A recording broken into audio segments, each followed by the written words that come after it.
बेटा Kirchhoff's equations, ठीक है, ये किरचॉफ्स काफी फेमस है। इसके लॉ वगैरह भी फिजिक्स में काफी फेमस है, आपको मिलेंगे, पढ़ेंगे भी आप, ठीक है। लेकिन केमिस्ट्री में एक छोटा सा पार्ट है इसका, और ये हीट कैपेसिटी जो हमने अभी पढ़ा कैलोरीमीटर, उसी से कनेक्टेड है, छोटा सा एक पार्ट, ठीक है। बिल्कुल सेम टू सेम फार्मूला, ज्यादा कुछ अलग दिया नहीं, ठीक है। किरचॉफ्स इक्वेशंस, इसका पूरा नाम था GR, किरचॉफ डबल H, ठीक है। इसने इंट्रोड्यूस की थी अपना ये इक्वेशन 1858, 1857, तो आपको याद है, ठीक है, बराबर है, इसी के आसपास है। अब इसने एक्चुअल में अपने इक्वेशन में बताया क्या है, ठीक है ना। तो it expressing the temperature dependence, क्या एक्सप्रेस कर रहा है, temperature dependence on thermal quantities.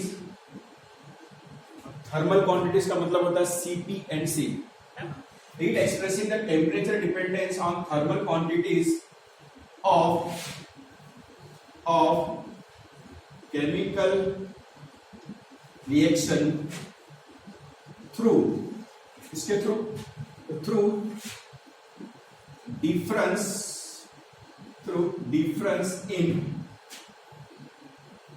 difference in heat capacities between reactants and products, ठीक है।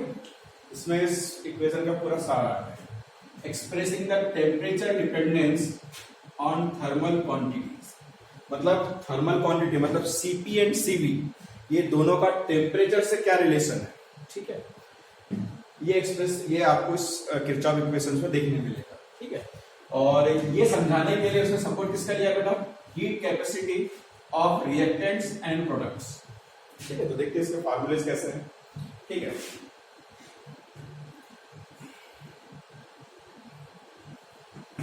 Kirchhoff's equations at constant volume, Kirchhoff's equations at constant volume, ठीक है। यहाँ पे ट्रायंगल U2 मतलब internal energy of product, triangle U1 divided by T2 and T1, ठीक है ना। अब इसको आप कंक्लूड करेंगे, ठीक है ना, ये आ जाएगा D triangle U upon DT, ऐसा करके ये आ जाएगा यहाँ पे V कांस्टेंट वॉल्यूम है, ठीक है। इसको लिखेंगे हम डेल्टा CV,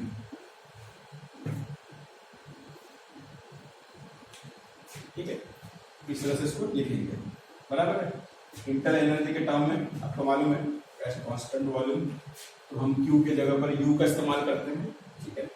दूसरा आ जाएगा बेटा, दूसरा Kirchhoff's equation at constant pressure, ठीक है ना। अब यहाँ पे कंडीशन है कांस्टेंट प्रेशर वाली, तो आपको मालूम है U की जगह पर हमें लेना क्या पड़ेगा, एंथैल्पी। तो ये delta H2 minus delta H1, ये T2 माइनस T1, मतलब डिफरेंस इन टेम्परेचर और difference in enthalpy, equal to ये हो जाएगा D, स्मॉल है इसलिए ये ट्रायंगल यहाँ पे आ जाएगा H और ये आ जाएगा DT। इस तरह से करके यहाँ पे लिखना पड़ेगा P, तो इसको हम रिप्रेजेंट कर सकते हैं डेल CP, बराबर है। अच्छा, इसी में एक तीसरा इक्वेशन हम इस तरह से लिख सकते हैं, ठीक है, कि del CP equal to triangle मतलब समेशन डेल C, यहाँ पे आ जाएगा product minus summation del C, और यहाँ पे आ जाएगा रिएक्टेंस, ठीक है ना। इस तरह से भी एक फॉर्मूला बन सकता है डेल CP बराबर, ठीक है। उसके बाद में दूसरा फॉर्मूला बन सकता है सीवी का, del CV equal to summation del C, यहां पे आ जाएगा product minus summation del C, यहां पे आ जाएगा रिएक्टेंट। ठीक है ना, ये ऐसे कुछ फॉर्मूलेज है। ठीक है, डेल सी,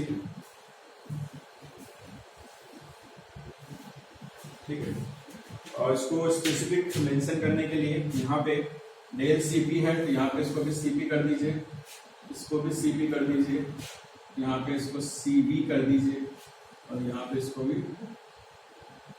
इसको सीवी कर दीजिए। ये ब्रैकेट को यहाँ पे मिटा दीजिए, तो मतलब इसको लगा देगा, ये एक ऐसा लिखा रहेगा। ठीक है ना, इसको दोबारा लिख लेते हैं और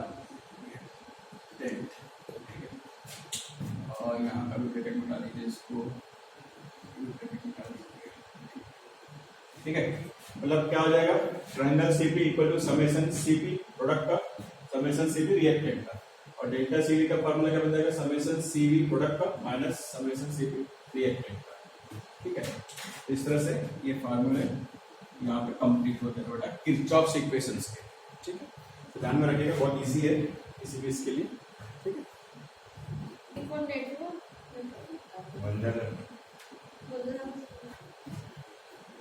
बेटा आप नेक्स्ट इसमें लेक्चर में पहला जो हमने देखा किरचॉफ्स इक्वेशंस, अब सेकंड जो पार्ट है वो है एंट्रोपी, बहुत इंपॉर्टेंट है। ठीक है ना, देखा जाए तो हर टॉपिक इंपॉर्टेंट है अपने सिलेबस के हिसाब से। ठीक, अब एंट्रोपी होता क्या है, ठीक है, इसको टोटल डिटेल में हमको देखना है। एंट्रोपी बेसिकली एक थर्मोडायनामिक प्रॉपर्टी है, थर्मोडायनामिक्स प्रॉपर्टी है। ठीक है ना, थर्मोडायनामिक प्रॉपर्टी क्या मेजर होता है बेटा, कहां पे हेल्प करता है, तो एंट्रोपी मेजर्स। ठीक है, सेकंड पार्ट इसमें लिखेंगे, एंट्रोपी मेजर्स डिसऑर्डरनेस।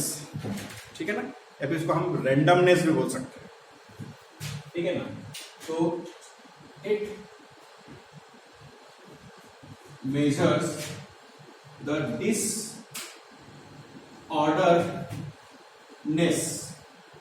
disorderness, या फिर इसका दूसरा नाम दे सकते हो हम randomness of a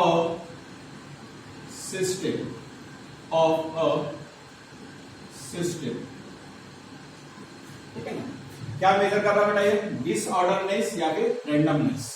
अब समझिए ये क्या होता है। मैंने यहाँ पे एग्जांपल लिया है आपको एक्सप्लेन करने के लिए। ठीक है ना, ये सॉलिड, इसमें जो एटम्स होते हैं, जो मॉलिक्यूल्स होते हैं, वो बिल्कुल कॉम्पैक्ट अरेंजमेंट के साथ होते हैं। लिक्विड मॉलिक्यूल से एटम के बीच में एक पर्टिकुलर डिस्टेंस होता है, और गैस सभी एटम्स या मॉलिक्यूल्स फ्री होते हैं।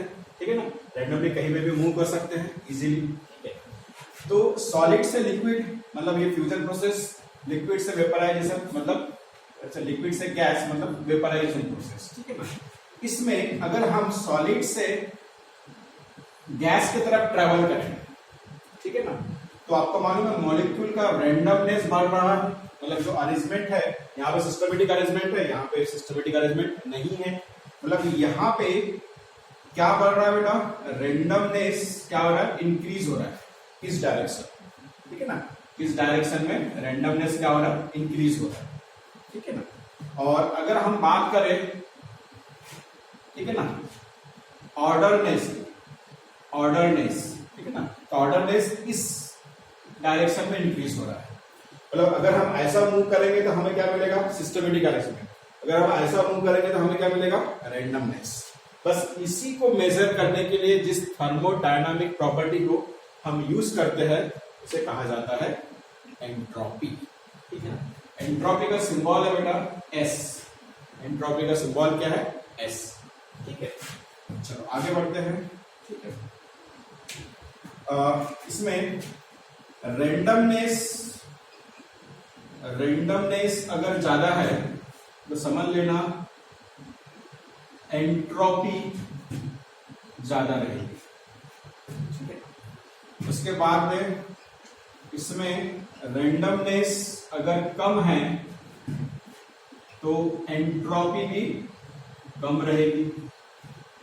एक सिंपल सा एक सेकेंड पार्ट, ठीक है ना। एक ऐसे एग्जांपल लेते हैं, लाइव एग्जांपल, ठीक है। आयोडीन का एग्जांपल लेते हैं बेटा। आयोडीन के एग्जांपल में हम इसमें, ठीक है ना, आयोडीन सॉलिड फॉर्म में और ये आयोडीन एक्वस फॉर्म में कन्वर्ट हो गया, ठीक है ना। तो अगर हम देखें तो यहाँ पे रेंडमनेस क्या हो रहा है, यहाँ पे रेंडमनेस क्या हो रहा है, सॉलिड से एक्वस मतलब सॉलिड से लिक्विड, मतलब रेंडमनेस यहाँ पे बढ़ रहा है। मतलब इस रिएक्शन के लिए डेल्टा एस क्या रहेगा बेटा, पॉजिटिव, ठीक है। अच्छा दूसरा एग्जांपल लेते हैं हम यहाँ पे, दूसरा एग्जांपल लेते हैं एक बार, ठीक है ना। H2 hydrogen gas, O2 oxygen gas, दोनों जब कंबाइन होते हैं तो आपको मिलता है वाटर इन लिक्विड कंडीशंस। अच्छा इसमें अगर आप देखें तो बेटा देखो ये गैसियस फॉर्म में है, ये गैसियस फॉर्म में है और ये आपको दे रहा है लिक्विड वाला प्रोडक्ट। मतलब अगर हम यहाँ पे रेंडमनेस की बात करें तो यहाँ पे डिक्रीज हो रहा है और इस वजह से इसमें डेल्टा एस जो रहेगा वो कैसा रहेगा, नेगेटिव। डेल्टा एस कैसा रहेगा बेटा, नेगेटिव, ठीक है। अब थोड़ा आगे चलते हैं, ठीक है ना। कंसेप्ट आपके ध्यान में आ गया होगा कि क्या होता है, ठीक है ना। अब इसके फॉर्मूलेज वगैरह क्या है उसके लिए चलते हैं, लेकिन उससे पहले, ठीक है ना, उससे पहले थोड़ा सा यहाँ पे ये जो टॉपिक हम डिस्कस कर रहे हैं बेटा इसी को थोड़ा सा, ठीक है, और थोड़ा सा इलॉबरेट करते हैं। हीट जब कोई सिस्टम एब्जॉर्ब करता है ना, तो heat absorb by the system, ठीक है ना। हीट जब कोई सिस्टम एब्जॉर्ब करता है तो समझ लेना उस सिस्टम की जो काइनेटिक एनर्जी है, उसके जो मॉलिक्यूल्स है उसकी काइनेटिक एनर्जी क्या हो जाती है बेटा, इंक्रीज हो जाती है, ठीक है ना। और काइनेटिक एनर्जी अगर इंक्रीज हो गई, ठीक है, तो काइनेटिक एनर्जी अगर इंक्रीज हो गई, ठीक है ना, तो काइनेटिक एनर्जी अगर इंक्रीज हो जाती है बेटा तो इससे होगा क्या, तो मॉलिक्यूल का जो मूवमेंट है वो फास्ट हो जाता है। तो यहाँ पे मॉलिक्यूल्स का जो मूवमेंट है वो क्या हो जाएगा, फास्ट। और मॉलिक्यूल का मूवमेंट अगर फास्ट हो गया तो समझ लीजिए उस सिस्टम का जो रेंडमनेस है वो क्या हो जाएगा, इंक्रीज। तो ठीक है ना, मैकेनिज्म समझ में आया। जब भी कोई सिस्टम हीट एब्जॉर्ब करता है तो काइनेटिक एनर्जी क्या होती है, इंक्रीज होती है। काइनेटिक एनर्जी अगर इंक्रीज हुई तो मॉलिक्यूल्स का मूवमेंट क्या हो जाएगा, फास्ट हो जाएगा। और उसका अगर मूवमेंट फास्ट होता है बेटा तो समझ लेना रेंडमनेस सिस्टम का बढ़ जाएगा, ठीक है। दूसरा सबसे इंपॉर्टेंट पॉइंट, ठीक है, if same amount of heat absorbed by the system at low and high temperature, क्या है conditions, if same amount of heat जो है, ठीक है ना, हमने सेम अमाउंट पे रखा है, एक पर्टिकुलर सिस्टम एब्जॉर्ब कर रहा है, दो कंडीशन में एब्जॉर्ब कर रहा है, एट लो टेम्परेचर और एट हाई टेम्परेचर। तो हमें ये डिसाइड करना है कि ये जो रेंडमनेस है ये किस में ज्यादा रहेगा, ठीक है। तो बेटा इसमें देखिए, जब टेम्परेचर लो है, ठीक है ना, और दूसरी कंडीशन में यहां पे लिखेगा जब उसका टेम्परेचर हाई है, ठीक है ना, दो अलग कंडीशंस। आपको मालूम है सिस्टम का टेम्परेचर अगर लो है, सिस्टम का टेम्परेचर अगर लो है मतलब समझ लेना बेटा उसका रेंडमनेस कम है, ठीक है ना, और रेंडमनेस कम है। और इफ हीट अगर उसने एब्सॉर्ब कर लिया तो हीट एब्सॉर्ब करने के बाद रेंडमनेस क्या होता है बेटा, इंक्रीज हो जाता है। तो इसका मतलब इसमें रेंडमनेस, रैंडम, इसको पूरा लिख लेते हैं स्पेलिंग को, रेंडमनेस इंक्रीज होता है, इंक्रीज रेंडमनेस इसमें कम रहेगा, ठीक है ना। तो अगर इसमें हीट एब्सॉर्ब कर ले तो इसका रेंडमनेस बेटा और बढ़ जाता है, ठीक है ना। इसमें डबल एरो दिया है। देखो सिस्टम लो टेम्परेचर पर है तो रेंडमनेस कम ही रहेगा, लेकिन जैसे ही उसने हीट एब्सॉर्ब किया उसका रेंडमनेस और बढ़ जाता है, ठीक है ना। अब रही बात हाई टेम्परेचर पर, मान लो सिस्टम अगर हाई टेम्परेचर पर है, ठीक है ना, सिस्टम हाई टेम्परेचर, तो आपको मालूम है इसका रेंडमनेस पहले से ही ज्यादा रहेगा, क्योंकि हाई टेम्परेचर पर ऑलरेडी जितना मूवमेंट होना था वो हो चुका है, मतलब रेंडमनेस ऑलरेडी ज्यादा रहेगा।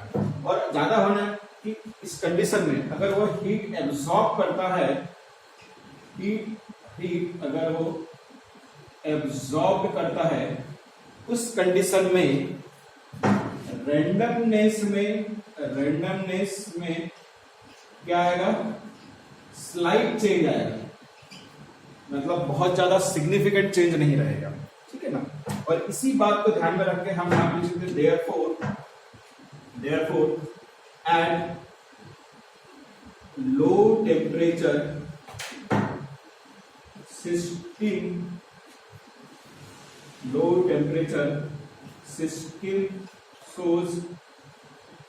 system shows more randomness than at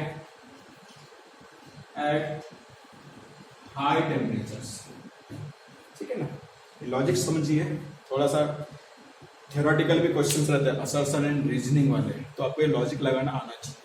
देखो मैं एक बार फिर से रिपीट कर रहा हूँ क्लोज करने से पहले। If same amount of heat अगर एब्जॉर्ब हो रही है, दो कंडीशन है, एक लो टेम्परेचर और एक हाई, तो लो इसमें सिस्टम रहा तो रेंडमनेस हमेशा कम रहता है, और उस कंडीशन में उसने अगर हीट एब्जॉर्ब कर लिया तो उसका रेंडमनेस बढ़ जाएगा, ठीक है ना। लेकिन अगर सिस्टम हाई टेम्परेचर पर है तो उसका रेंडमनेस ऑलरेडी ज्यादा रहेगा, और उस कंडीशन में भी अगर वो हीट एब्जॉर्ब करता है तो रेंडमनेस में कोई ज्यादा चेंजेस नहीं आते। और इसी बात को ध्यान में रख के हमने क्या स्टेटमेंट लिखा, at low temperature system shows more randomness, low temperature पर ज्यादा रेंडमनेस दिखाएगा देन एट हाई टेम्परेचर, कब, जब वो हीट एब्जॉर्ब करेगा तब, ठीक है।